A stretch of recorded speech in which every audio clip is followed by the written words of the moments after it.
సమయంలో పురుషుడు మధ్యలో తన అందంతో స్త్రీ యోనిపై కొట్టడం, రాపిడి చేయడం లాంటివి చేస్తే స్త్రీ చాలా సంతోషపడుతుంది.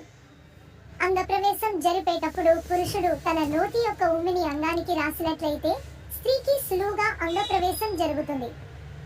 ఎప్పుడైతే ఒక స్త్రీ పురుషుని యొక్క పురుషాంగాన్ని పట్టుకుని వేగంగా ఊపుతుందో అప్పుడు పురుషుడు కేవలం ఒక 2 నిమిషాల్లోనే రసం కార్చుకుంటాడు. ఏ స్త్రీ అయితే తన పెళ్లికి ముందే ఇతర పురుషులతో సంభోగం చేసి ఉంటుందో ఆ స్త్రీకి పెళ్లి చేసుకోవడం కన్నా బ్రహ్మచారిగా ఉండటం మిన్న. ఏ స్త్రీ అయితే తన స్తనాల మధ్యలో పురుషుని అంగాన్ని పెట్టుకుని పురుషునికి పూర్తి సుఖాన్ని ఇస్తుందో ఆ స్త్రీ పురుషుని కామ వాంఛలని తీరుస్తుంది. పురుషాంగాన్ని యోనిలో పెట్టగానే ఇంకా ఏం చేయాలని కోరుకుంటుంది.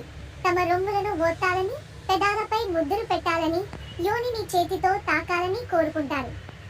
పురుషాంగం మొత్తం లోపలికి పోవడానికి అమ్మాయి ఏమి చేస్తుంది? అబ్బాయిల యొక్క నడుము లేదా వెనుక భాగం పట్టుకుంటుంది.